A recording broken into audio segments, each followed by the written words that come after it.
வணக்கம் ஃப்ரெண்ட்ஸ். இன்றைக்கி நம்ம இந்த ப்ளவுஸில் ரைட் சைடில் பெல்ட் எப்படி வச்சு ஃபிட் பண்ணுற விஷயத்தை பார்த்துருவோம்.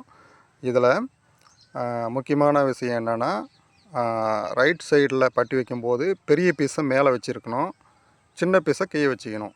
சின்ன பீஸோட அளவு பார்த்திங்கன்னா, நம்ம ஏற்கனவே சொன்ன மாதிரி 3.5 அங்குலம், ஃப்ரண்ட் டாட் வர இடத்துல 2.5 அங்குலம், இடுப்பு சைடில் 3 அங்குலம், இந்த அளவில் வரணும். பெரிய பீஸ் வந்து அதை விட 1.5 இன்ச்சு அதிகமாக இருக்கணும். 5, 4, 4.5 அந்த அளவில் வந்துடணும். மேலே வந்து பெரிய பீஸ் வச்சுக்கோங்க. சொன்ன மாதிரி கீழே சின்ன பீஸ் வச்சு நல்லா டாட்டான்லாம் சுருக்கம் இல்லாமல் அழகாக தச்சுக்கோங்க. அதுக்கு முன்னாடி நம்ம சேனலை சப்ஸ்கிரைப் பண்ணாதவங்க பண்ணிக்கோங்க. பிடிச்சிருந்தால் லைக் போடுங்க, உங்கள் ஃப்ரெண்ட்ஸுங்க ஷேர் பண்ணுங்கள். பாருங்கள், பின்தொடர்ந்து வாங்க, எல்லாத்தையும் நான் சொல்லித்தரேன். இது வந்து 2வது மெத்தேடு நம்ம பெல்ட்டு தைக்கிறதுல. ஏற்கனவே நம்ம ஒரு மெத்தேடை பார்த்துட்டோம்.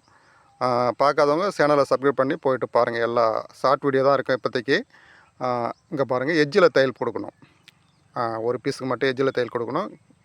மேலே வச்ச பீஸ் வந்து தள்ளி விட்டுட்டு எஜ்ஜில் மட்டும் தையல் கொடுத்துட்டு அப்புறம் வந்து மேலே இந்த மாதிரி கீறி விட்டுக்கணும். அந்த ஃப்ரண்ட்டில் கொஞ்சம் முன்ன பண்ணியிருந்தால் அப்படியே தான் அதை மடிக்கணும். நம்ம இழுத்துலாம் மடிக்கக்கூடாது, மடித்தா சுருக்கம் வந்துடும். போயிட்டு பாருங்கள். எல்லா ஷார்ட் வீடியோவும் பாருங்கள். லாங் வீடியோ வந்து ஜனவரி 1லேருந்து கண்டிப்பாக நான் உங்களுக்கு கொடுக்குறேன். கட்டிங் வீடியோவும் அதை தொடர்ந்து வந்துக்கிட்டே இருக்கும். பாருங்கள், இந்த மடிப்பு அந்த 1.5 இன்ச்சு துணியை 2 மடிப்பாக கொடுத்து உள்ளே இருக்கிற பீஸ் வந்து மடியக்கூடாது.